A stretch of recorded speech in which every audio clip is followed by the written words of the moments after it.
We have a question from Graham Hauk, or Huck, I'm not sure how that's pronounced. Yes, I changed sprockets on my 2009 GSXR 1000, and the difference of one link in the chain meant moving the axle to the absolute maximum rear adjustment or moving it forward approximately 20 millimeters compared to stock. I chose to go with one less link and move forward 20 millimeters. I feel this has affected the bike in a few ways. The steering is much lighter and quicker, and the turning circle per degree of lean angle has been reduced. I've tried some very hard braking to see if there is an increased instability in the brakes, and there isn't, and I'm not seeing any mid-corner instability either. Are there any significant downsides of keeping the axle in a forward position like this? Maybe weight transfer or hard acceleration? Thanks very much for any input you have. Alright, Graham. Well, obviously in regards to your bike, what you've experienced is actually the geometry of the bike being optimized. If the axle had gone all the way to the back, you would have lost swing arm angle. You would have changed the balance of the motorcycle, moving the balance point rearward. The bike would have run wide out of corners. Your swing arm angle would have gone flat, raising the increased chance of wheel spin under hard acceleration. And various other things would have gone south in terms of the bike's handling. What you have experienced and will continue to experience is optimization of the chassis.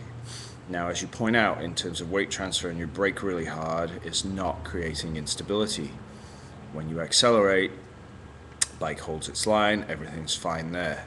So overall, through making a decision and putting the axle somewhere where it's supposed to be closer to stock, the bike is working much better for you. Now, specifics to look for, if you're asking about weight transfer, is initial braking, not when you bleed the brakes off. Now, obviously, when you're braking, you're supposed to squeeze and then apply the brakes at that point to go ahead and decelerate the bike. So that's when the main weight transfer occurs.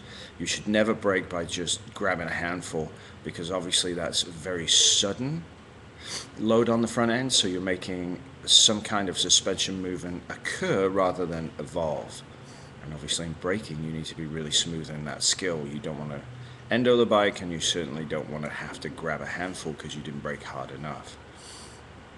If you find mid-corner that the bike is very stable, then your rebound balance front to back, based also on your throttle control and lean angle, is good. So that's encouraging. And then obviously on acceleration, if the bike holds its line, it seems like everything is working good there.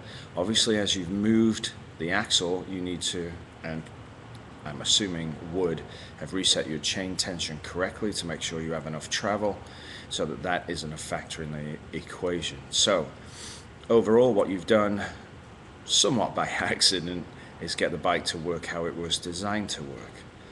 And now you're enjoying a sport bike, giving you all the experience of that particular machine working well with you. Now, obviously, as you've got to relearn everything in regards to the bike and the way it's working for you, take about 800 miles and just leave all the settings as is. Ride the bike, rewrite everything you know about the bike into your head, take your time, give yourself a lot of defensive distance, and because it feels good, don't get over enthusiastic about what the motorcycle can do.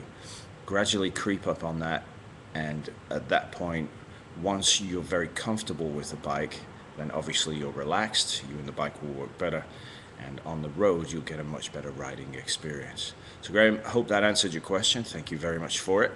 For any of you that have questions for me, please send them via Facebook and my Dave Moss tuning page, and I'll get you a video response. Thanks very much.